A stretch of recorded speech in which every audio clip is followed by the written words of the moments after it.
good? I can edit all this one stuff out, so it's no worries. You can keep All right. it. Up to you. All right. Welcome, everybody, back to another exciting show of the About That Wallet podcast. I have my wonderful friends that I've worked with years and years ago. But I've actually recently came across them in their real estate venture, and they have done so much for the community inside and outside. And I have to actually bring them back on because they actually doing a lot of stuff in Baltimore. And with real estate popping right now, a lot of people talking about it, a lot of people want to get into it. Because of the pandemic, they seeing that a lot of the market isn't stable, but most people are looking for something that's tangible. So I really hope that this show uh, really brings or adds something to your life today. So let's go on and get into it. So today I do have Vance Investments, comprised of Heather and Travis. How y'all doing today? Doing well. Great. How are you? Doing awesome. Could be a little warmer today, but it is what it is. Yeah, it's pretty icy out there. Yeah. Yeah. So, can you just tell the audience a little bit about yourselves? What got y'all started in the real estate business? So we're both from Baltimore, born and raised in Baltimore. Went to Baltimore City Public Schools, and we both met at Morgan State University, the best university ever. Oh, in yeah. mankind. That's how I like to refer to it. And so we graduated, we started working in our respective fields, and for me personally, I was looking for another avenue to generate some income and to just build something outside of my job. And for me, real estate came to mind because of the field I was in. I'm in civil engineering, and so I dealt with construction on the commercial side, roadway and stuff, and I've always did construction with my father, grandfather, so it kind of fit up my alley. And then I was looking for something a little tangible, and I kind of understood it the best out of all of the avenues where when I was searching for another vehicle of income or just investing. For myself, I would say there are a few things. I want to be able to take control of my time. I feel as if investing in real estate will allow me to do such. I've never wanted to actually work for anyone. I've always wanted to work for myself. And I love my community. I found that there are a lot of renters here in Baltimore City, and there's not too many owners. So we're trying our best to create an avenue for people to either work with us, through us, or purchase homes from us at an affordable price. We do have a few individuals we're working with now to help get their credit and things of that nature together so that they can eventually purchase the property that we have already renovated from us so they can have something of their own to own. Those two are the main things for why I have such a huge interest in real estate and real estate investing. And also wealth. Wealth is a part of it as well. Well, of course, we all do this for the money, right? Yeah. To some degree, yeah. Right. Yeah, to some degree. Yeah, because we here actually, I mean, you guys are providing the service for a lot of people, especially for the renters. Speaking of the demographics in Baltimore, so what is it that you guys are doing now, as far as like what products or services that you guys are providing right now? So as of right now, we haven't released too many products or indoor services as outside of renting. We have had one or two people interested in rent to own, but they have to work on their credit scores first in order to get financing.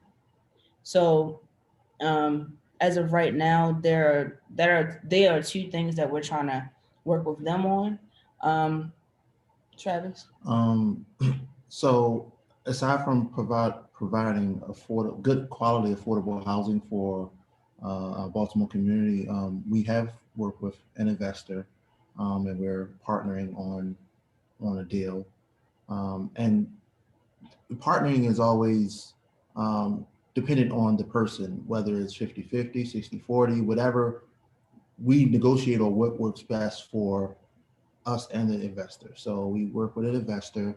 Um, we have developed a coaching program. We haven't pushed it out, but we've been talking to a few people interested in it. And we would like to, when we buy our next property, walk our coaching clients through the whole process from how we purchased it, why we purchased it, what our game plan is, how we are financing the property, those things. So we're a team. We want to tee that up for the middle of the year, and and also we do just generally just help when other investors call or when people that we've talked to in the past call with an issue. We've always been open to helping them. All right. So I want to dive in a little bit into that, but as far as you guys seeing eye to eye, having a husband and wife and being in the business together, how do y'all even split that up? So you pretty much want to define your roles in the business. And early on, in any business, you don't know what exactly everything encompasses. So once we started to learn, okay, this is our niche. Our niche is buying properties that are in distress, and so they need quite an amount of work. And then there's we GC our own projects. So pretty much, I'm handling subcontractors. Heather's handling the planning and the detail of the final outcome. Okay, and then she's also handling coordination between the city and sometimes the lender, and there's a lot of coordination. And I'm pretty much boots on the ground. She does help, so we do help in each other's respective arenas, but we kind of have defined roles. And my job is to make sure the construction gets done. Heather's job is to make sure that the design is correct, the layout is correct, and the all of the processes with the city and all the paperwork is correct. And we just, because we are married, we do ask, how do you feel about this? How do you feel about this? Or, I might say, hey, this contract is falling behind.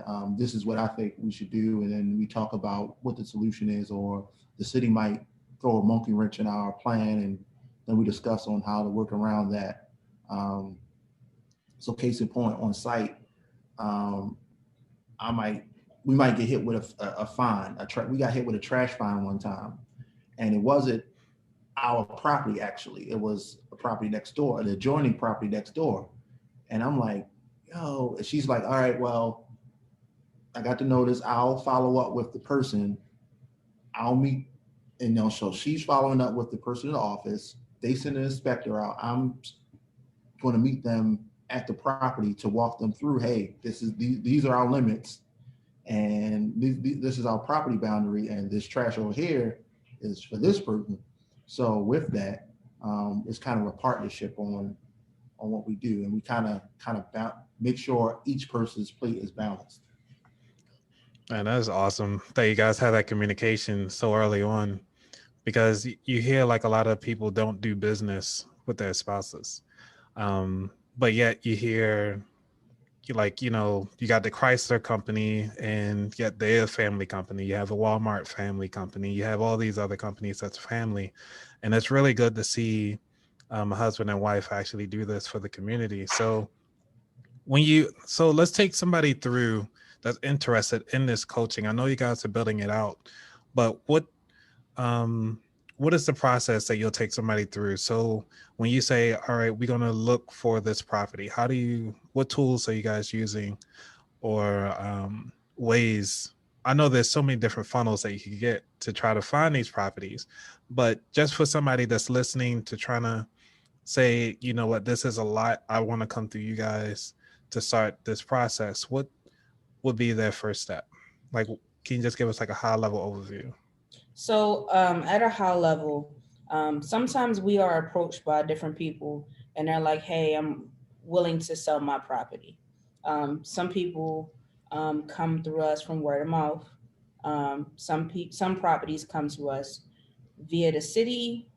We may go to an auction. We may just see a listing. That work is what we will take care of. So, if you are going to do our coaching, the one on one coaching, right? And you're like, hey, I would rather purchase a property and go through you guys to get it demoed, go through the whole process of the rehab, and hopefully get someone in there and they'll sell it. It's a choice. Like, do you want to find the property or do you want us to find the property? If we find the property, we're going to use one of our avenues to search and find the best property that we think is going to work. Once we get the property, then we're going to talk you through and or work with you and walk you through all of the different details that come into play. Demolition, you also have to coordinate with the city for demolition. You have to coordinate for the city to put doors on. You have to coordinate with the city for every single little tedious thing that goes down with each and every property that you purchase, rehab, and try to have someone either purchase or live in. So we would go step by step in a one-on-one training. It's best to do it, I guess you can say one-on-one and to walk you through it in like on-site training. Even though it's COVID, we do the 6 feet and we schedule everything out so that you can be there and be in the midst. But a lot of the things is also some of the things that I take care of. You got to arrange things with the city and follow through. So we'll help walk you through that and push you through the process. And also to your question, prior to COVID, we were going to some of the local meetups and Baltimore Ria, and there were a lot just through like the meetup group platform. And so during that process, we built contacts with a lot of local wholesalers. We work with a couple real estate agents. So, these wholesalers email you properties every day. And then we will usually assess if we believe it's a good deal and, jump on it. But for coaching someone, it's kind of like two tracks. It's solid investor, coaching someone through their own deal, and then also someone just sitting on the sideline watching our progress. So, you're not taking any risks because you would be watching us go through a whole process. And we just pretty much have a conversation with that person going into it, like what works best for them. Because in this business, you got to kind of line your personal life up to be able to be an investor. Do you have what I see most of the time is people don't have the time to invest. And it's not that they don't have time, they're not willing to make time. Something always come up, well, I got to go here, I got to do this, I got to do that. It's like, well, this is going to take some time and some sacrifice. And then how's your credit? How's your money?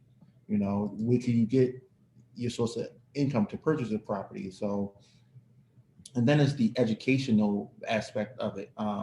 Even though we're coaching you, you still have to do the framework. So before we started, we were reading books. We were talking to anybody who was into it. We had a couple family members who were actively invested. So we were pretty much calling them, hey, what do you think about this? Or what do you think about that? But it wasn't, we were calling them to say, give us the game. We were calling them with detailed questions because we were doing research. And that's what I think we have a conversation with that individual to see which works best for them, sitting on the sideline, being a solid investor, or us coaching them through their own process.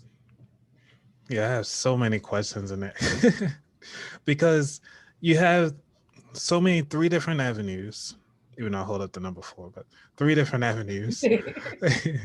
And so is there a different price point for each investor? Say if, I just want to be a solid investor, only got like $1,000 on the side here. And I was like, you guys can have it, and I'm just be happy to see how that works. But is the price point different? So if somebody's that's more hands-on, they pay a little more versus a solid investor, or how does that structure work out? Or like the entry point, shall I say? So as of right now, I think we have only taken on solid investors. Okay. So it also depends on the percentages. So everybody is different. Say by an example, if we're gonna purchase a property and the property is 100 grand, right? As a silent investor, you give up what, maybe 50 or 60 grand towards purchasing the property. Now that's only towards purchase. Now we have to purchase the property and also rehab the property. So who's going to take on the part and or the risk of the rehabilitation loan and or fronting that money? That's what we do. So the balance is more so on our end. Even though we may only put up 40,000 to purchase the property, we put up more of a risk for getting it done and the money used to get it done. And then it's even more of a risk because that day that it's done and is ready to go, you have to see whether you're going to sell it and don't rent it out. So all of that comes into play. And then each investor gets a different percentage based off of what's going on. So it's kind of hard just to say offhand exactly, it's going to be 50 or 40 or 35% offhand. That makes And, sense. and in your $1,000 scenario,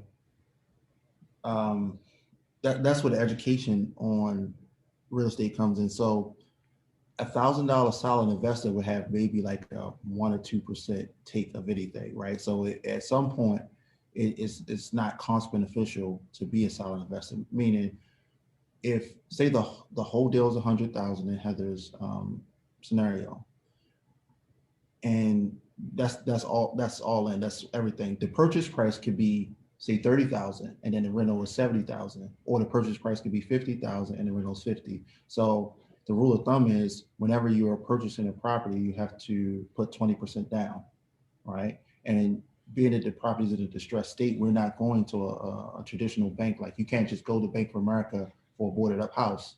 They're going to say, hey, we don't finance those. And or when we first started, they have the bigger banks have a certain level of financing that they won't go below. So they might not even finance a house of 100,000 or less. So now we are going with maybe a private lender, hard money lender, a local bank. So we're looking at those avenues, and during our career, we've kind of carved out a niche of people who will finance certain deals, and certain hard money lenders will not finance a deal in this area. So if the purchase price say is 20,000, and then we want to borrow 80,000, there's usually points and percentages, and so we'll talk about that. But at the end of the day, the $1,000 would not go far in that, because 20% down of $20,000 is not that much. So in other words, I should keep my money in my pocket and save a little more. And or not to discourage you, but or you might say, hey, I know you actively buy 5 properties a year, or 4 to 5 properties a year. Can I sit on the sideline and learn the process for a fee? Yeah. And we're trying to assess that price point,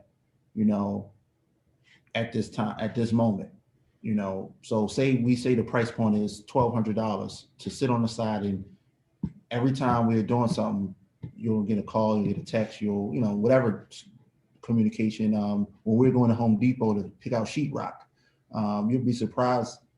People might not know how to estimate the sheetrock price for a certain house, or how many boards you need, or how to get the boards to the house, or something is like we brought insulation the other day. There's certain R values that go in the walls and the ceilings and those type of things. So if you are estimating a rehab cost, and say the roof is gone, how much is that? And what insulation do you have to put back in the roof when it's down? So those type of things you would learn by just sitting on the sideline and saying, oh, they did this, they did that, they did this. The inspector came in and said it was okay. So those type of things. And that 1,000 might go better towards that. So the next time when you get a larger chunk, you might say, hey, I think I'm confident enough to do it on my own, or I want to be a solid investor, or I want to actively invest. Sounds like a plan.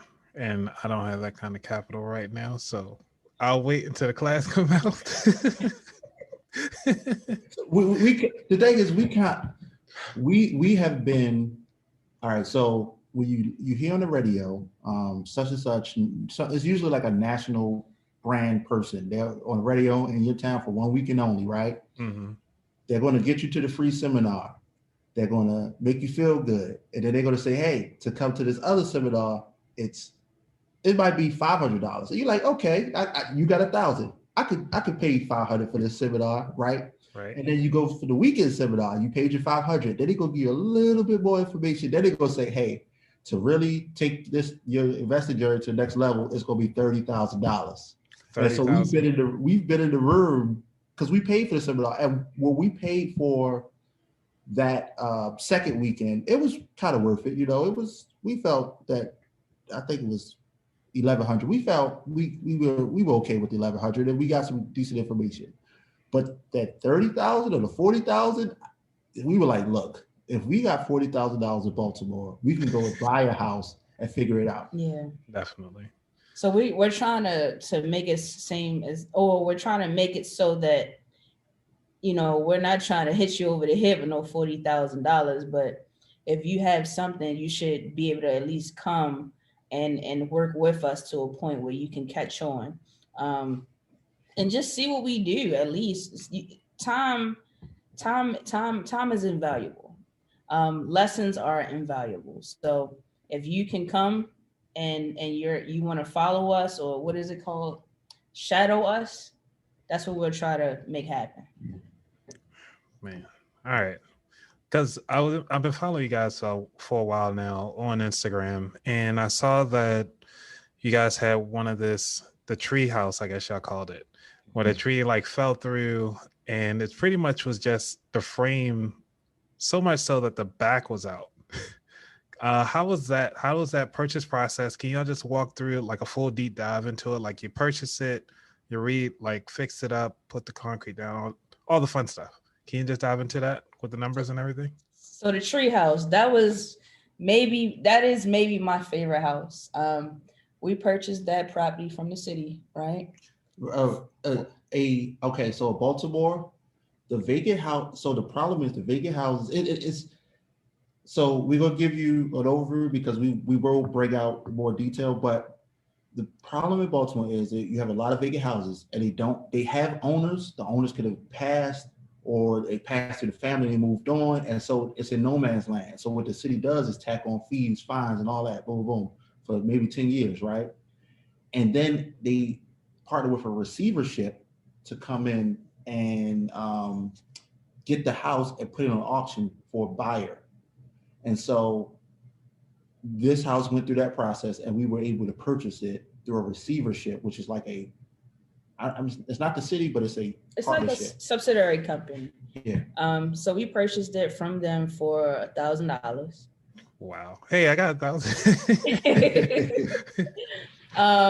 We purchased it from them for $1,000. I think the closing costs and fees came up to like $3,200. So it was like a $5,000 purchase. Once we got it, it was actually way more stuff in there than what you've seen. Okay. The picture that I had, or that I posted on Instagram, was a little bit more cleaner. We had about 2 or 3 dumpsters worth of debris to clean out of just the structure.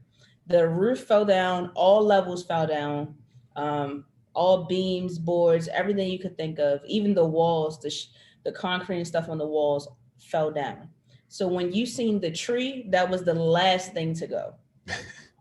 We had a great demo crew. They came in, they got all that stuff out. They even got the tree out, and we were able to have them. You could also see how they put down a new cement basement floor. So it was a process, but that's one of my favorite properties. We did the basement floor, and then we had an architect. We worked with an architect because we also had to do each level. Um, who came in, he drew up some plans. We worked together with him to draw up some plans. Once we got the plan, how much was the architect, if you don't mind? the architect was around 15 to 15. $3,000. Yeah, so we were able to get them in for around 2,000. Yeah, So, but that's the range for that type. yeah. Okay. Sorry to keep going. I'm just trying to add it up, like the total cost, so all the way through. Oh, no problem. So to save you all of that, just think 100 grand. So a house in that condition, 100 grand, and that's a okay, 100 grand with mistakes. And if you were to walk off the street and had know nothing to do about it, it would cost you probably 125 to 130. But if you are in the game, 100. If you had your own crew, and you were able to negotiate labor costs, maybe 80,000, 85,000. Yeah. So there's like some different price points. Being that we don't do all the work ourselves because we still work, and it's just not time. It's just not, we can't do all the work ourselves. You're in that. You're going to be in that 100 grand range. So the 100 grand will basically cover demo, the repavement of the basement, the architect, the new structure, that's lumber, everything we need to build the levels and the rooms within the house, plumbing, electricity, new roof, HVAC, and then carpentry. Mhm. And then all materials for that. That's what the 100 grand will basically encompass, Wow. including permits and all types of other Yeah, stuff we permits, gotta deal with. inspections, and everything. Yeah, you gotta pay for every single thing. Nails, glue, you gotta pay for every single thing. Who said the nails too? Wow. Yes, nails, Okay. everything. So a box, not a box. It's a bucket of sheetrock screws, right? Mm-hmm.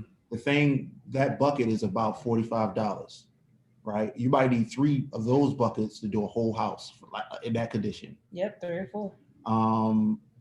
So the material cost is usually going to be, material costs in COVID went up drastically. A 2x4, we looked at our spreadsheet from a year ago when we did a house.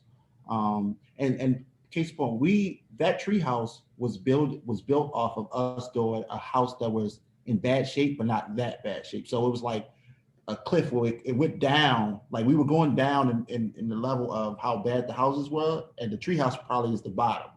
And then we're looking to come up. Yeah.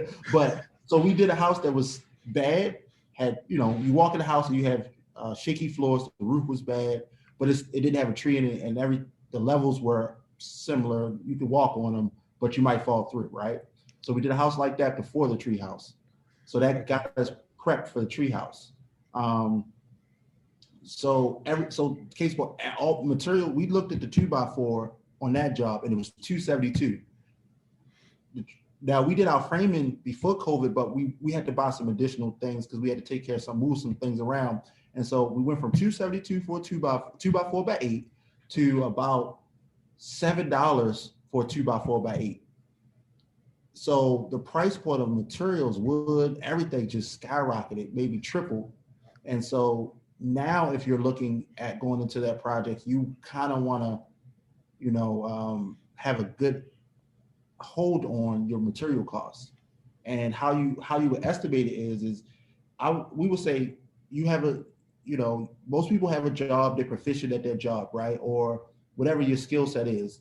If you know how to do an Excel spreadsheet, then you just go on square footages of the house, and you work with someone a little experienced in it, and you can say, okay, for a house most of these houses have a general footprint. It's 42 feet long by 13 feet wide, or you have a 16-foot one that's by 30 feet. So you just look at the square footage, and then you can price your materials. So going into a project, price your materials on an Excel spreadsheet, and that kind of takes away the shock value of the material cost. And then you get commercial accounts in some of these stores, and you might be able to save a little bit, but at the end of the day, yeah, the 100 grand is a reasonable estimate. It's kind of in the middle. Wow. So, did you guys actually sell it, or what do you do with this property? So our business model is the buy and hold. So we're holding it, and so we're going to keep it for a while. We kind of never really looked at selling properties, because we want to keep home stable for the community. And if the tenant wants to buy it, then we'll negotiate. We'll negotiate with the tenant and make sure they're able to purchase it. And we know what the value is going in, because once you finish this house, you have to go back to a bank and get stable financing. It's the Burr method, which everyone talks about. So after the project, you'll refinance it with a local lender, get your 30 or 15-year mortgage, standard interest rate. And so they'll do an appraisal and say, hey, that you spent 100,000 and we believe that house is worth 150 or whatever the case. So if the tenant wants to buy it, we know we're around 150. And we negotiate with closing costs that will help them. So some of our tenants, say about 40%, have asked, and we always tell them, yes, it's available. We don't need to do a what is it, the buy to rent contract with you, because we're already in a rental agreement contract, and the buy and rent to own contract. Yes, we don't do it. That's why But the rent to own contract is kind of owner shaded, because they charge you a higher rent, and they charge you got to pay the down payment for the purchase going into the property, and then after 2 years or whatever that time frame you agree to, that's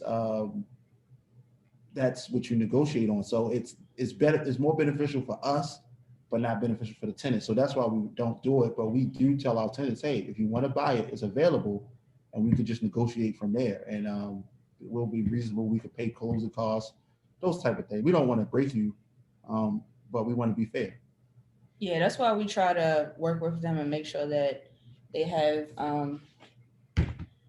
their financing and things of that nature that they need in order, so that when they go to the table, they can, have it financed through whatever company they want to do it, and they can still afford it. That's the whole point. We don't want to keep selling properties to people who are not even going to live in the city or not from the city, and they can't really afford it. We're trying to stop that. We want to get people in properties, and they can stay in properties and afford their properties, and they can enjoy it as well. So if somebody looking to rent from you all, where do they go? They can go to the Instagram. A lot of people have hit me up on Facebook. Some people have hit me up in the DMs on Instagram, or hit us up in the DMs on Instagram. Our contact information is there for anyone who is interested, and the website will be up soon. So yeah, they can always just contact us, and we're very how can you say it? We respond very quickly to the different messages. Yeah, so I'll make sure I put all the contact information in the show notes, so everybody can actually just catch up with you all. So is there anything that's like been the most challenging throughout this whole process?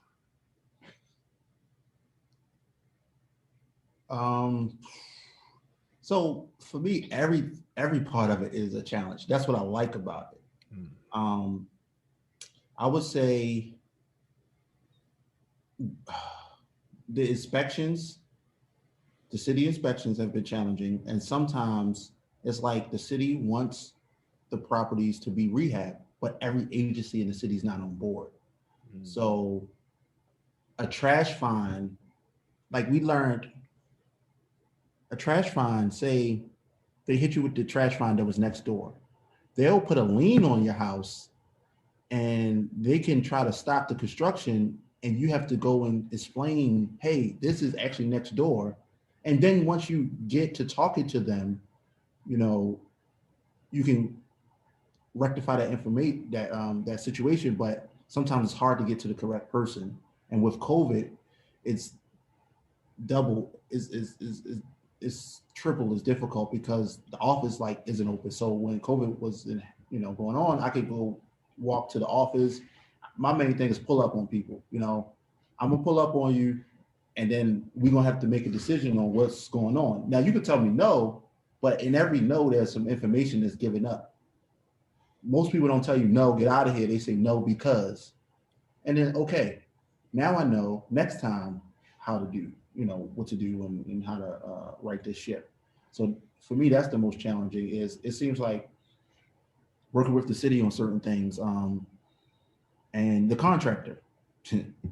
If you walk off the street green, you will get smoked by a contractor, and we've never got taken, too bad, but at the end of the day is some things we didn't know cost us. And it wasn't, I think it was half our fault, half the contractor fault. And you got to own up to your mistakes as an investor, and it's going to cost you time. It's going to cost you either time, money, or energy. And you got to, and to right that ship, you got to be willing to give up one of those three.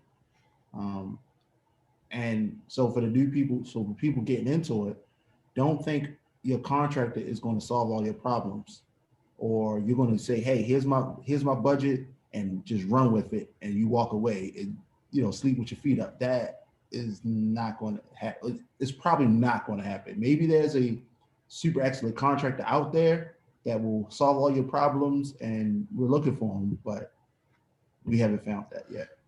All right. So it seems like if anybody that's listening that is a contractor that's actually good at actually keeping their word, reach out to the Vance Investment. You know what I'm saying? So, Yeah, right. reach out. and on time. If you tell me you're gonna finish in 3 months, I'm looking at 3 months. We need on time contractors. Yes. And working with like people that are ahead of you in the game, they deal with the same things that newbies deal with. So don't think that what you're going through, they haven't gone through. And even on some of your larger projects, Johns Hopkins could be building, and they deal with contract issues at $1 million level. So don't think it's a you thing. So I want my husband to explain, what do you mean by when someone is walking in and they're green? Walking in green to us means you don't know much about what you're getting into, and you have not done proper research. And so we've seen people who started with us, or started when we thought about this idea. We wanted to tell it to everybody, but we had some friends and some family who was like, yeah, we're going to start too. And they got stuck in analysis paralysis mode, and I almost got stuck in that. And my wife helped me out, where she's like, just buy the house. If we lose the money, we lose the money, So at that moment, you're like, all right, as a guy, as a man, I don't want to put my family in a position where we're losing money. But at the end of the day, if you don't take that risk, you won't ever get that reward. So it's that mindset that changes in any investing avenue, like stocks. I'm not a big stock person, but I invest in them. If you tell me Tesla's about to go through the roof, I might buy a few and see how it works. Well, check out my Thursday episodes, and you'll see something. But I just want to move on to the next segment, just kind of the third segment, which is talking about the future. So where do you guys see yourself in the next 5 years as a business, and as your marriage grows from there? Well, as far as marriage, I don't know. I kind of love this guy. So, staying married is great. Of course, have a family, being able to be free with our time and enjoy that time with our family. As far as business, I don't know. Me and my husband, we see things on different levels. But where we are today, I want to multiply that times 10. Some people may think, oh my God, you guys have so much now. Why do you need so much more? Or how can you do it? I think it's possible. All things are possible. Like my husband said, at one point he was green on a house, and I had to tell him, just do it. We were green. We were green, but my husband is the leader of this house, and I believe in him. And at the same time, I walk beside him, and he believes in me. So, like he said, when I said just do it, it's only money we can recuperate. that's what we got to do. So in the next 5 years, I see our business like maximizing to the 10th power. Um, as far as our marriage, I see that also prospering to the 10th power as well. Yeah. So I would like to, part of our growth as a company, I would like to be able to help train or foster a community in Baltimore where other people are doing better than us. We might have started, we might have trained them, or we might have been in the ground floor in their company, and they are exceeding all our expectations. So where when we pull up, we're not the only ones. It's a community of people, like-minded people like us, doing what we do. And I think that's a way, because we only could do so much, and the next company over here can only do so much. And there are companies right now that are doing a lot, that look like us. But we could turn this ship around if it's 100 of us doing what we do. If there's 18,000 vacant homes in Baltimore City, then you're going to need more than 10 of us. You're going to need 100 to 1,000 of us. If you think, and Anthony, if your family carved off 10 or 20 or 100, then you put a dent in it. So I'm looking at transforming the community, but also being honest with the community that when the community does transform, the price point of living in Baltimore will rise. I'm not saying it will be like DC, but it will rise. You can't think about buying $1,000 house in a lot of cities across America, but in Baltimore you can. And I see that changing, that number going up. So, yeah, definitely. Because I do believe that Baltimore could be at that $1 million price point. I say definitely within a 10-year time frame because of the opportunity zones. I know we ain't talk about that today, but if you think about it from the opportunity zone standpoint, I mean, if you buy property, for those who don't know, the opportunity zones are set up where if you invest inside a property inside one of those zones, you can actually keep it up until 10 years. And then after that 10th year, when you sell it, you keep all the proceeds and tax free, which is amazing. So definitely within, I would say, the next 9 years, because a lot of people had started last year when it came through. I think it was 2018, 2019. I'm like that. Yeah. So once that comes through that 10-year time frame, a lot of cities going to be changing. So it should be interesting to see. Is there anything else that you guys want to share before we get to the last 4 questions of the show? Just that we are here. We're open to talk, partner, whatever. And how we're saying we're open to talk and partner with people. We have approached people that we believe not even ahead of us, just parallel, and have talked and partnered and gained information from them. So, we don't want to be the people who hoard all the information, but we do want to say, hey, this will take a lot if you want to go on this journey, and this is what this journey entails. So we want to be open and honest about what the journey entails and what you're willing to sacrifice to give up, but also, help you and encourage you through that process. All righty. So let's go on and knock out these 4 questions. Should be short and easy. What does wealth mean to you? Wow. See, I look at it in a few different ways. Wealth to me does not always necessarily mean the amount of money that I have. It means to me, my time, how I use it, how I spend it, family, how I spend my time with family. That's what wealth basically means to me. If I'm able to live freely, be healthy, still have a good roof over my head, I'm wealthy. I second that. Good answer, Travis. What is your favorite financial book or non-financial book? Rich Dad, Poor Dad. Yeah, Rich Dad Poor Dad is a good one. I read a book. It was a Susie Orman book. It was like I forget the exact title. It was like Things to Know by 30. And it kind of helped me coming out of college. It kind of helped me think about my credit score and those type of things. It helped me in the adulting process. And then I also liked, I recently read The Power of the Black Dollar.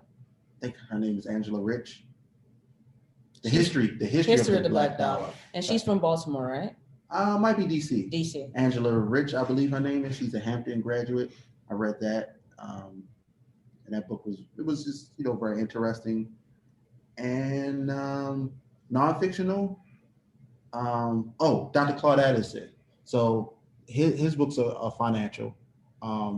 It has a political, but it's more financial. And my non-fiction book, I don't really read non-fictional books. It's all self-improvement. Non-financial. Right. Non-financial. I'm sorry. I don't really read non-financial books. It's real estate, invested. I read some Black books, but other than that, that's about it. Nice. All right. So what did you learn from your worst job?